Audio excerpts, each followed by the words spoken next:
created him with his hands and blew in him from his soul, right? And Adam alayhi salam did not come as a child, like my child, and we all were children. خلق الله آدم على صورته. Allah created Adam on his image. Which image? The image of Allah? No. In the image of Adam as is. He was made as an adult. That's how he was made, alayhi salam, when we talked about this. So people after Adam, after a few generations, they deviated and they started, taking some idols. People that they respected, they made pictures and then idols, and then they thought that they will get them closer to God. So generation after generations, they started worshipping them. Until Allah subhanahu wa ta'ala sent Nuh alayhi salam, and he said, no, you cannot do that. Yaghuth wa Ya'uq wa Nasra, all of these names of those idols, you don't do that. You should worship Allah, the pure religion. And then for 950 years, not listen to him. And Allah subhanahu wa ta'ala rescued him and the believers in the ark, and the others. ثُمَّ أَغْرَقْنَا بَعْدُ الْبَاقِينَ. The question is, the flood, like people who drowned in the flood, was it only in a specific area or everywhere? According to the Quran, it looks like everybody other than Nuh alayhi salam and those who were with him, they were doomed. Because Allah subhanahu wa ta'ala said, ثُمَّ أَغْرَقْنَا بَعْدُ الْبَاقِينَ. After Nuh alayhi salam, everybody, baqeen, whoever remains after them, after Nuh and those with him, they drown. And then, وَجَعَلْنَا ذُرِّيَّتَهُ هُمُ الْبَاقِينَ. From this ayah, Allah said, we made his offspring, the offspring of Nuh alayhi salam, are the baqeen, or those who remain after them. Scholars said, the people whom Allah subhanahu wa ta'ala rescued with Nuh alayhi salam were around 80 people. They had some children, but they did not procreate. Everybody who came after that, humanity and people and human beings who came after Nuh alayhi salam, they were all from Nuh alayhi salam. وَجَعَلْنَا ذُرِّيَّتَهُ هُمُ الْبَاقِينَ. So all of us, all humanity right now is coming from Adam alayhi salam, and then 10 generations after that, Nuh alayhi salam. After the flood, they are all from Nuh alayhi salam, according to what looks to be understood from the ayah. After Nuh alayhi salam, 2 or 3 generations, came Sayyidina Hud alayhi salam, who was the son of Shalih ibn al-Fakhr ibn Sam ibn Nuh alayhi salam. So his great-grandfather was Sam, the son of Nuh. Great-grandfather of Hud alayhi salam was Sam ibn Nuh alayhim jami'an as-salam. كانوا عربا يسكنون الأحقاف. They were Arabs. Only 4 of the old prophets were Arabs. And let me just ask the questions. Who are the 4 prophets that were Arabs? One? Prophet Muhammad sallallahu alayhi wa sallam. Hud, that we're talking about. Let's give a chance to some other people. The 3rd was Salih alayhi salam, the prophet whose miracle was the camel. And the 4th was Idris. Was it Idris or Ismail or which one? في حديث صحيح ابن حبان عن أبي ذر, the question, Abu Dharr asked the Prophet sallallahu alayhi wa sallam the question, قال منهم 4 من العرب. Hud was Salih, you got them. Shu'ayb alayhi salam, wa nabiyyuka. Shu'ayb alayhi salam and your prophet, which means Prophet Muhammad sallallahu alayhi wa sallam. Those were purely from Arab. The Arabs before Ismail alayhi salam were called al-Arab al-Ariba. The generations of Arabs who lived before Ismail, Arabs will come into 3 categories. One of them, all of the Arabs who lived before Ismail, and then al-Arab al-Musta'riba, those who came from the lineage and from the offspring of Ismail alayhi salam, because Ismail was not an Arab, but he met with Jurhum, this tribe, and he learned Arabic from them, and he became literally, he was not an indigenous Arab, but he became an Arab, and from him alayhi salam, from Ismail, the son of Ibrahim, came our prophet Muhammad sallallahu alaihi wasallam. But back to Hud alayhi salam. So he was an Arab. He lived in Al-Ahqaf, an area called Al-Ahqaf in southern Arabia nowadays, Hadramaut, which is in Yemen. This area closer to the sea, they call it the Arab Sea or the Indian Ocean, in the south of the Arabia, as Allah subhanahu wa ta'ala described. Al-Ahqaf, we have one surah by the name of Prophet Hud alayhi salam, and we have another surah by the name of Al-Ahqaf. Allah also talks in the Quran about Ad, the people of Hud alayhi salam. What is their name? The tribe of Hud, the people of Hud, Prophet Hud. Ad. وإلى عاد أخاهم هودا. To Ad, to the people of Ad, we sent their brother Hud. But it looks from the Quran that there's عادا الأولى. In Surah Al-Najm, Allah said, وأنه أهلك عادا الأولى. It is Allah who, destroyed Ad the first. And then there looks to be Ad the second.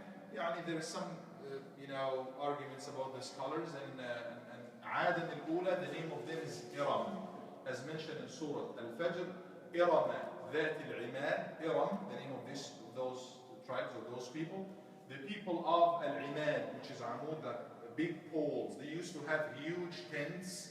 And in each tent you have a pole in the middle to hold those tents. So that was so special thing that they used to do. So Allah subhanahu wa ta'ala called them the people of Al-Inad, or the people of those huge poles. It's Allah subhanahu wa ta'ala who destroyed them. Adan al-Thani, when Allah destroyed those people who did not listen to Sayyidina Hud alayhi salam, only one fakhr or batn or sub-tribe from Ad that survived, and then they will be doomed later. But the Ad, the tribe of Sayyidina Hud alayhi salam, is Adan al-Ula. It's called Adan al-Ula or Iram ذات العماد, as Allah subhanahu wa ta'ala called them in the Quran. ألم ترى كيف فعل ربك بعاد إرم ذات العماد. Didn't you see what your Lord has done with Ad? إرم, their name was Iram, the people of Al-Imad, or the people of the huge poles. يقال أن هودا عليه السلام هو أول من تكلم بالعربية. It is said, among some scholars, believe that Hud alayhi salam was the first to speak Arabic. But some other scholars, as we're talking about tafsir and seerah and historical narrations of history, there is nothing to be very much confirmed unless we have an authentic hadith about this. We don't have an authentic hadith, but it is said that Hud alayhi salam was the first to speak Arabic. Others argue that it was Adam alayhi salam who was the first one to speak Arabic. And was it only Arabic or all languages? Big, huge argument amongst the scholars. What did Allah teach Adam alayhi salam in specific? Allah taught him the names of everything. But it does not say in the Quran He taught him the names in Arabic, or in English, or in Latin, or in any other language. Some argue that he gave him the names of everything in all languages, and people, inherited those languages, so everybody spoke those tongues.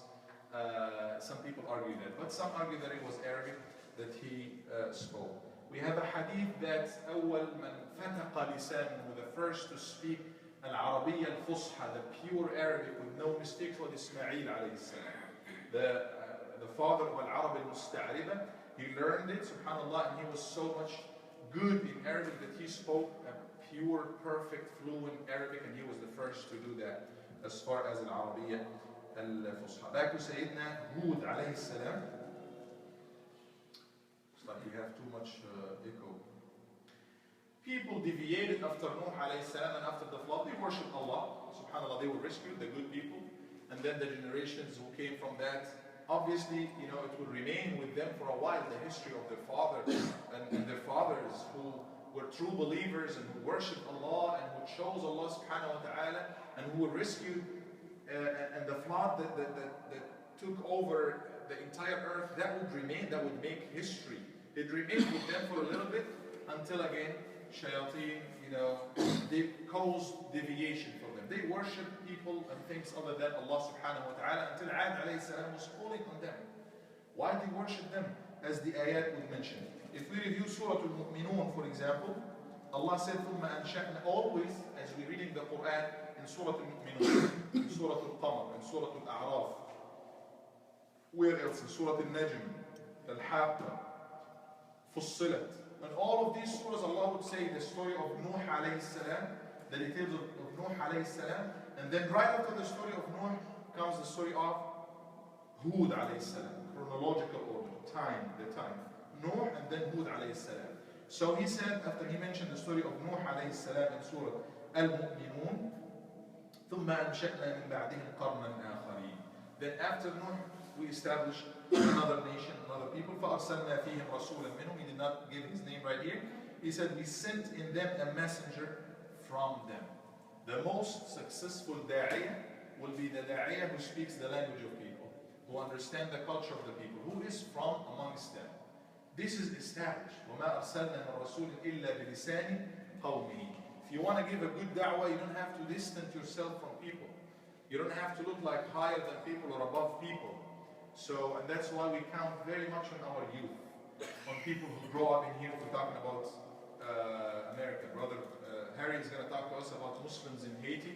The Haitian people will be the best to give da'wah in there because they understand their condition. They understand their people. You know, a successful da'iyah in Arabia, in Hijaz, in Egypt, in India, in Pakistan, probably might not be the best da'iyah in here because of the circumstances. A da'iyah is like a physician.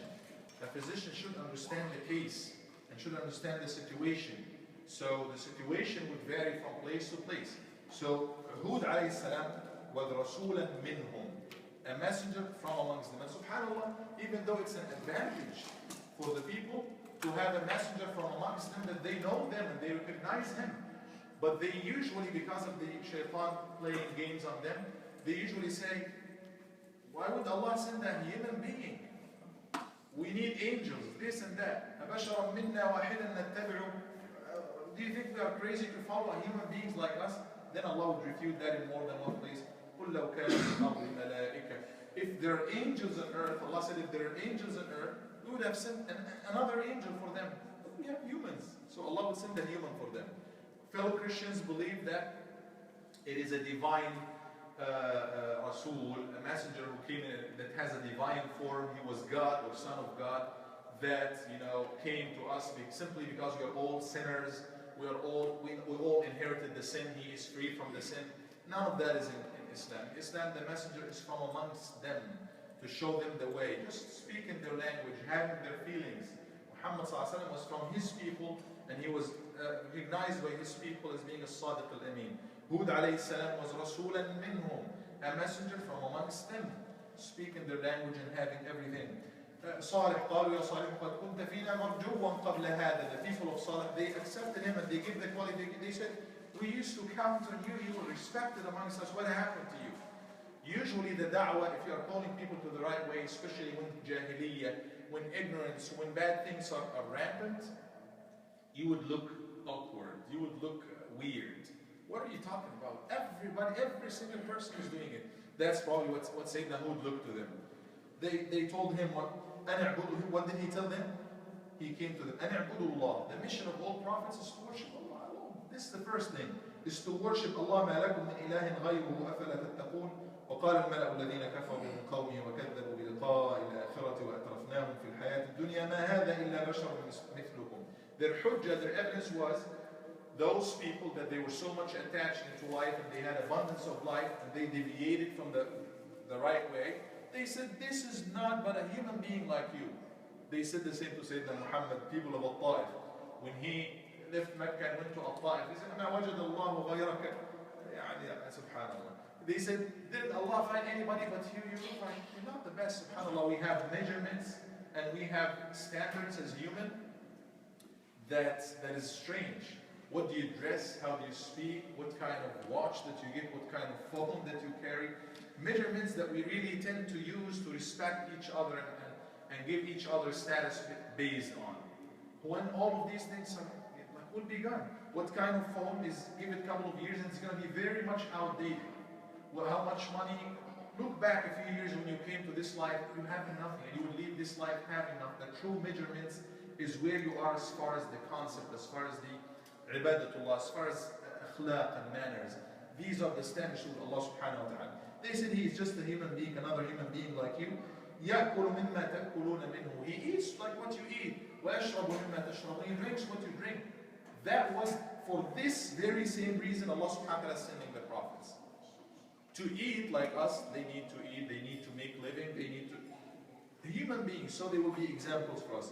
But it was used by them or abused by them to be like, no, we don't want to follow another human being like us. وَلَئِنْ أَطَعْتُمْ بَشَرًا مِثْلَكُمْ إِنَّكُمْ إِذًا لَخَاسِرُونَ. You'll be true losers if you follow a human being like you. That's what they said. As Allah said, أَعِدُكُمْ أَنَّكُمْ. They started making fun. What is he saying? He is actually telling you that after you die, you're going to come back to life. أَنَّكُمْ مُخْرَجُونَ هَيْهَاتَ هَيْهَاتَ. This is Such a ridiculous thing. That's what they say. So they keep making it harb al-nafsiyya, like demonizing him and refuting everything he said with no evidence. وَلَئِنْ أَطَعْتُمْ بَشَرًا مِثْلَكُمْ إِنَّكُمْ إِذًا لَخَاسِرُونَ. Until they said, إِنْ هِيَ إِلَّا حَيَاتُنَا الدُّنْيَا نَمُوتُ وَنَحْيَا. It's just this life of dunya that we die and we're not going to be mab'uthun, we're not going to come back to life. Where is the evidence? Those who believe in evolution and Darwinism and many, if you read about the people before, they used some of al-dawriyun, they used to call it every 36,000 سنة, 36,000 years, they believe that it's a cycle of life, another cycle of life, humans will come back again. Where is the evidence for that? You can always have theories, but where is the evidence? Where is the observation of it? We don't have any observation. Can you prove it? You cannot prove it. It's just a theory that will probably start and take over all the universities. This is the beginning of the creation, and this is the evolving of the creation. No observation and no scientific evidence for any of that. And Allah subhanahu wa ta'ala is telling us this very simply. Another surah is talking about the same thing, Surah Al-Shu'ara. After the story of Nuh, also كذبت عاد المرسلين. Ad, the people of Hud, they denied al-mursaleen, the messengers. Even though they denied who? They denied one messenger. They denied and rejected Sayyidina Hud. But if you reject one prophet, you are rejecting them all. Right? Because it's all one mission. For us Muslims, we don't have al-adyan, the religions. Inna ad-deen, it's one deen. All prophets are like having one mission. And subhanAllah, this is amazing for some Muslims that I find it hard to understand. They can't draw the line. They can't draw the line between who is who, which is which. It's hard for them to have friends and not to go with them into Jannah, friends from non-Muslims. Many Muslims believe that, no, Jack is a good person. He is my friend, Christian or non-Muslim. But there is no way he will make it to the hellfire. No, it's not possible. Read the ayat, read the ahadith. They find it hard by saying that somebody is kafir or not Muslim. Judgment is for Allah subhanahu wa ta'ala, but we have some criteria in here. Rejecting Prophet, one of the Prophet, rejecting Nuh, for a Muslim person to reject Prophet Nuh, one of the mightiest prophets, ulul azm min ar-rusul. Let's say rejecting Ilyasa, not famous prophet at all, mentioned in the Quran. What do you say if a Muslim rejects Sayyidina Ilyasa? He says, no, there was no prophet by the name of Ilyasa. What do you think about him? Do not review any fiqh or anything from your mind. Ilyasa is mentioned in the Quran. Allah mentioned him in the Quran as a prophet. What do you think if a prophet comes and says, I don't know nothing about him. I don't think there is a prophet by the name of Ilyasa. What do you think about him? Somebody rejects an ayah from the Quran or anything mentioned in the Quran. Reject the whole Surah. It is simply rejecting the entire Quran. No, it's not acceptable. That's how it works in Islam. You cannot pick and choose. You cannot do like Allah, criticize this in the Quran. So how come a Muslim, if he rejects any prophet that's mentioned and agreed on as a prophet in the Quran, will be non-Muslim? And then for a non-Muslim to reject the major prophet Muhammad sallallahu alaihi wasallam, and you still believe he's a Muslim? It doesn't make sense, because people who do not believe in Islam, they do not accept Prophet Muhammad sallallahu alaihi wasallam. They do not, yes, they believe in Allah their own way, but they do not accept Prophet Muhammad sallallahu alaihi wasallam. So basically they are saying Muhammad sallallahu alaihi wasallam was an option. Like he was sent as an option. You take him, don't take him, it's okay. But no, it's not right. But anyway, this is not our point in here. The point is, those who denied كذبت عاد المرسلين. Ad rejected only Hud alayhi salam, but Allah said what? They rejected all the prophets. Because if you accept the mission of Sayyidina Isa, you accept the mission of all the prophets in his time. If you accept the mission of Sayyidina Muhammad, you accepted all the prophets. If you reject it, you rejected all the prophets. And the story goes on and on. We don't want to go to all the details. We're trying to just draw some lessons of the story of Ad, the people of Ad, the story of Hud alayhi salam. One of the lessons is that they built huge buildings. And they used to say in Surah Fussilat, فَأَمَّا عَادٌ, Allah said, فَاسْتَكْبَرُوا فِي الْأَرْضِ. They grow arrogant. Allah gave them, Allah established them. After, as we recited in Salat al-Isha, وَذْكُرُوا, the Prophet is reminding them, remember, إِذْ جَعَلَكُمْ خُلَفَاء مِنْ بَعْدِ قَوْمِ نُوحٍ. Just remember that the ni'mah of Allah subhanahu wa ta'ala came to you, that you become the inheritors, the heirs of the people of Nuh. Now you are established on earth, you are a big, strong nation. وَزَادَكُمْ فِي الْخَلْقِ بَسْطًا. And Allah give you, huge, made you strong, and give you strength in your creation. And then what happened? فَاذْكُرُوا آلَاءَ اللَّهِ. Again, remember the ni'mah of Allah, the آلاء. فَبِأَيِّ آلَاءِ رَبِّكُمَا تُكَذِّبَانِ. So which of the آلاء, which is like ni'am, blessings of Allah that you reject? Here Prophet Hud alayhi salam is telling them, remember that this is ni'mah from Allah. What did they do? They said, as Allah said in the Surah Fussilat, فَأَمَّا عَادٍ فَاسْتَكْبَرُوا. They grow arrogant. فِي الْأَرْضِ, in earth, بِغَيْرِ الْحَقِّ, with no truth, without the truth. وَقَالُوا مَنْ أَشَدُّ مِنَّا قُوَّةً. And what they said is that, who is stronger than us? We got the strength. We have some nations nowadays, they got the strength. And instead of using the strength like Dhul Qarnayn alayhi salam, the king who was mentioned in the Kahf, he went sharqan wa gharban, he went east and west, to all the way to where the sun rises, all the way to where the sun sets, to do what? What did he do? Story of Al-Kahf that we are sunnah for us to read every Friday. He was looking for weak people to support. He was looking for needy people to, build for them and help them. That's what he did. A king and somebody who got power. Ad, they got the power. What did they do? Become arrogant. We are the best. Who got more power than us? And we have this nowadays. Some people, because of interests and masalih, and they can wipe out nations. It doesn't really matter. If my interest nowadays is to stand for human rights and support human rights, I would support it. But if tomorrow my interest is to remove millions of human beings from one place to the other, or kill them even, they will go by it. But that's not right. So the people of Ad, of Sayyidina Hud, they got the power, the strength, Allah giving them. And Sayyidina Ad and Sayyidina Hud is reminding them that, remember that, this is ni'mah from Allah. He said, now, who is stronger than us? Nobody can do anything to us. And what happened is that Allah subhanahu wa ta'ala destroyed them. How were they destroyed? What was the punishment coming to them? In Surah Al-Haqqa, فَأَرْسَلْنَا عَلَيْهِمْ, many surahs. Riyah, the wind. Sarsaran, it was so cold, wind. When Allah said riyah, wind, the word for it in Arabic is riyah, the plural is riyah. Riyah is usually in Arabic, in Quran, used for good wind. The wind that comes with barakah, with blessings, with rain, with pullings to help the trees, pollinations and everything. This is riyah. But when Allah said riyah, one wind, like in Mufrad singular, it is usually used for punishment. سخرها عليهم 7 ليال و8 أيام حسوما.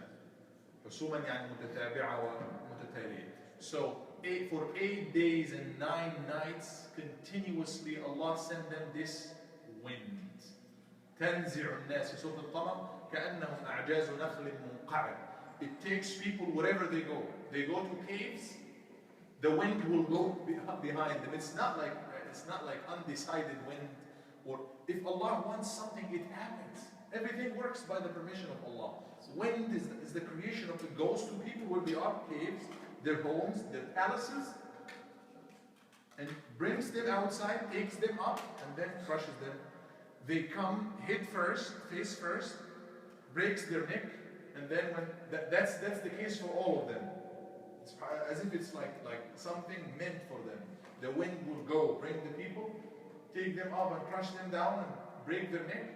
And then Allah said, كَأَنَّهُمْ أَعْجَازُ نَخْلٍ مُنْقَعٍ. When you see them, they look like trunks of trees, of palm trees.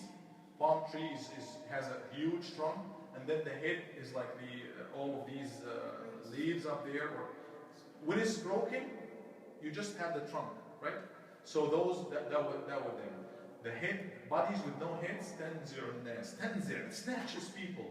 كأنهم أعجاز نخل منقعر, will leave them like those trunks of palm trees. فأرسلنا عليهم ريحا صرصارا. عبد الله بن مسعود, Abdullah ibn Abbas, they said it was cold. صرصار يعني cold wind that took people في أيام النحسات. In these days that were like involving the punishment for them, that brought the bad omen for them. So in Surah Al-Ahqaf, they kept in Surah Arab that we read, they made fun of him. He came to us, قالوا أجئتنا لنعبد الله وحده ونذر ما كان. What are you trying? You're kidding us.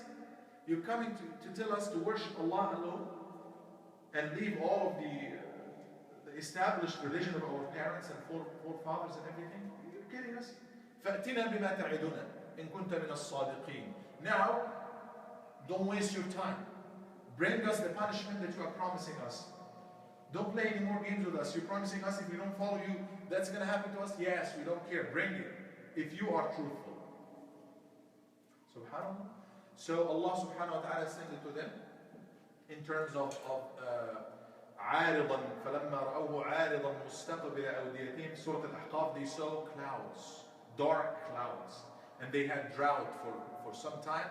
They thought it is rain coming to us right now. قالوا هذا عارض ممطرنا. They said finally the clouds coming to us and rain is coming to us. بل هو ما استعجلتم به ريح فيها عذاب أليم. What happened to them? It was not rain as they expected. It was wind that was blowing for 7 days and 8 nights, cold wind directly into them until they were all finished, as Allah mentioned in Surah Al-Ahqaf and other surahs. Now, what are some of the lessons that we can derive from this story? We just touched on the story in Surah Al-Shu'ara, for example. He gives us a little bit more detail. وَتَتَّخِذُونَ مَصَانِعَ لَعَلَّكُمْ. You're so much busy in this life that you're building houses and palaces, and you don't worry about anything, and you don't worship Allah, you don't think about anything but your own businesses. That's what He told them. And you forgot that He is the one. أَمَدَّكُمْ بِأَنْعَامٍ وَبَنِينَ وَجَنَّاتٍ وَعُيُونٍ. You forgot that it is all from Him, the one that gives you all of these gardens and water springs and children. It is all from Him. You're using the same sources that Allah gives you as blessings from Him, gifts from Him. You use it to not the way He wants. Like, I give you a gift. Like as a father is bringing a gift for his above 16 or 18 to use a baby gun, whatever the rule is, and then he uses the baby gun to shoot his father. That doesn't work. I mean, so it doesn't make sense. You use the ni'am of Allah subhanahu wa ta'ala not to thank Him and worship Him and use it the right way, but use it otherwise does not work. So, do we have any more lessons from the story of Sayyidina Hud alayhi salam and the people of Ad? Sisters, brothers, what do we learn? Zach? Well, one of the things is that you should never, anything Allah puts for you, don't reject it is one thing. Take it, don't reject it, Yeah. and appreciate it. Appreciate it, right? Appreciate it. Many people, they take فَخُذْ مَا آتَيْتُكْ وَكُنْ مِنَ الشَّاكِرِينَ. Sayyidina Musa alayhi salam, story from the Quran. He was in his way out from a long trip with his wife, and they were in the middle of the desert, right? No rest areas, no Panera, bread, or McDonald's, or anything, nothing to stop by and get some food. He was just looking for at least some. It was so cold and it was at night. He saw some fire, and he thought some people would be there. Let me go and maybe we ask them to stay with them or something.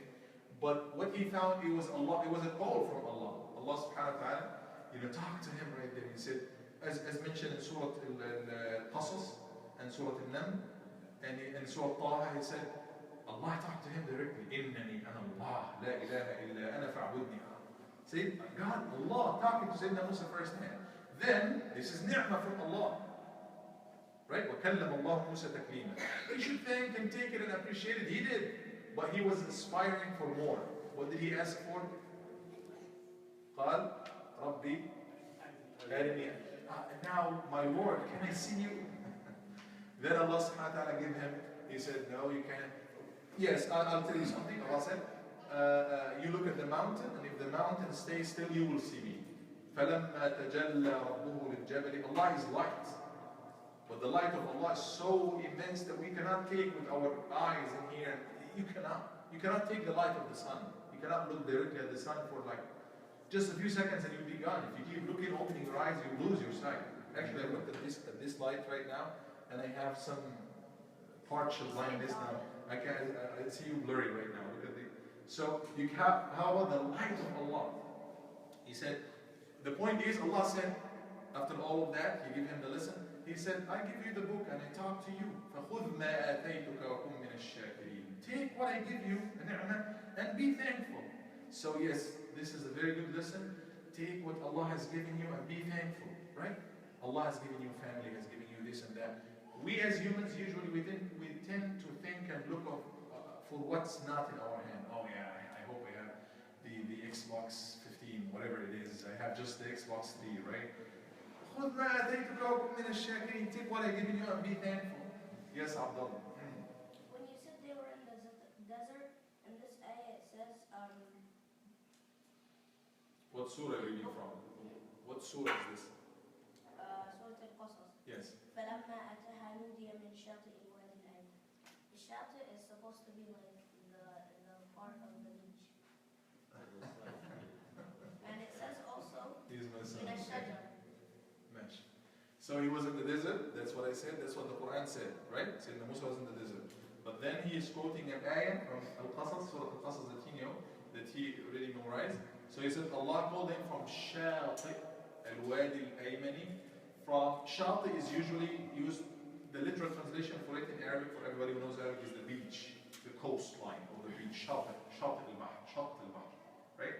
So how come he was in the desert and he was in Shati al-Wadi? Shati is what? The coastline or the beach, but it also refers to the side of anything, right? Shati, the side, Shati al-Wadi. He didn't say Shati al-Bahr. He didn't say the coastline of the beach.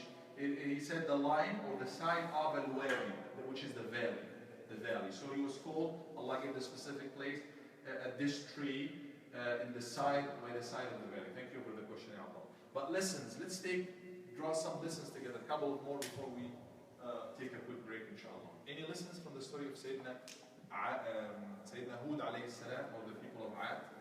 You get the power and the ability to not make injustice, tyrant, become a tyrant. Like Ad, God gave them the power and they become tyrant. وَإِذَا بَطَشْتُمْ جَبَّارِينَ. That's what Allah said in Surah Al-Shu'ara. You get the power. We think that Allah will test probably only the rulers, the CEO of the huge companies, but no, every single person of us has power somehow that we may use or abuse, right? We have powers, right? We have powers in our circles. So those people, they abuse their powers. If a husband is, abusing the power that Allah gave him as a man, stronger than the wife, or being Islamically in charge of the house, and Qawwam, or the leader, that's an abuse. The Prophet ﷺ talked about it. Don't do it. The woman can abuse her power. Anybody in his place can abuse his power. Don't do it. Like the people of Ad. That's what we learn. What did the Nabi ﷺ do when he got the power over everybody? Fath Makkah. He was persecuted. Don't forget. He was persecuted for so many years. It was 8 after Hijrah, so for 8 years in Medina and 13 years in Mecca. Even in Medina, they came to him, waging wars against him, getting allies from all tribes and all religions against Muslims to eradicate them. They killed Sayyidah Zainab, they killed his daughters, they did a lot of things to his direct family members and to his friends and to him himself. Actually, when he came back to Mecca, his house was taken. He was established in Mecca. He had to leave. So he was persecuted, we all know that. They tried to assassinate him, when they came all the way to his house, and they did all of that. He ended up leaving Mecca. Now he came after 8 years with all the power. And let me just have a quick stop in here. Abu Sufyan, the leader of Mecca, he saw all of that, the valley, and Nabi Sallallahu ordered everybody to have lights at night. People from Muslims were like thousands and thousands of them. And Mecca people, they saw the entire mountains, all the mountains, they are lit. They said we are overpowered. Then the Nabi Sallallahu ordered, Abu Sufyan came to him in his place, and the Nabi Sallallahu ordered all the army to go Katiba after Katiba, dispatch after dispatch, and a group after a group, and every group has their own flag, very organized army. One thing that happened is Sa'd ibn Ubadah, a leader of his katiba, of his group, he was passing by Abu Sufyan, the leader of Mecca, who was coming. He was like, he didn't accept Islam yet, but he would accept it in a short time. And he said, اليوم يوم الملحمة, اليوم تذل قريش, اليوم تستحل الكعبة. What did he say? He said, this is the day of war. This is the day that Quraysh will be humiliated and Kaaba will be, being a sacred place, will be given to us, or we will نستحلها, we will violate the Kaaba, which is a sacred place. And Nabi Sallallahu Alaihi Wasallam was not there. Abu Sufyan was very disturbed. Nabi Sallallahu Alaihi Wasallam would be very much careful as far as the emotions, not only of Muslims, even non-Muslims. Not at the expense of Aqidah, not at the expense. But no, this man came, now he was fighting Muslims for years, but now he is coming to, I think like he was not fighting anymore. So Nabi Sallallahu Alaihi Wasallam was very, and he's a leader in his people. You have to be considerate of that, of how we, أنزلوا الناس منازلهم, if you are dealing with others. He came to know about what Sa'd ibn Ubadah said. Abu Sufyan came and he said, are you coming to kill your people? Are you coming to violate the Kaaba? Is that what? He said, no. قال كذب ورب الكعبة. He said, he is wrong. That's not right. That the Prophet said. He said, اليوم يوم المرحمة. The other guy said, اليوم يوم الملحمة, which is like war and killing. Today it's war. He said, اليوم يوم المرحمة. It is a day of mercy, to show mercy. اليوم, it is actually Kaaba is not going to be violated. No, Kaaba is going to be purified. And tuksa, we will cover the Kaaba and purify it from everything. اليوم, not Quraysh will be humiliated, but rather will be respected. So, when we have the power, the point is when we get the power, we have to, the hadith in the Sahihain, when the Nabi Sallallahu Alaihi Wasallam, there was almost no war, just 2 people were killed on the side, and Mecca gave up, surrendered. He came, and it's time for him to come to Kaaba. The hadith mentioned that he's riding on his camel. Camel has a long, huge neck. So he said the neck of the Prophet ﷺ, or the head of the Prophet, was almost touching the neck of his camel. He was physically humbling himself, like almost bowing down. Like usually, I got you guys, I'm winning, and he would boast. He didn't do any of that. He was, the way he was talking, and it was clear from his khutbah, what do you think I'm going to do to you? They said, you are a generous brother, son of a generous.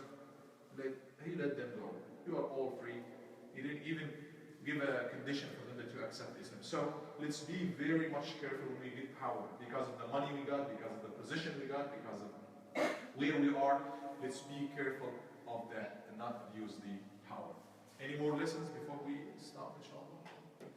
So whenever we see the wind, we have to say the dua, the wind, because it might be actually punishment. He's like Muslim, and Nabi Sallallahu Alaihi Wasallam, every time he sees dark clouds or wind start blowing hard, everybody's happy, because people living in desert, that's a sign of rain coming, like they're waiting for it. But Nabi Sallallahu Alaihi Wasallam, Sayyidah Aisha, she noticed that everybody, when we see wind or rain or clouds coming, like, we're happy, it's normal. But I see you like this kind of disturbed. What is wrong?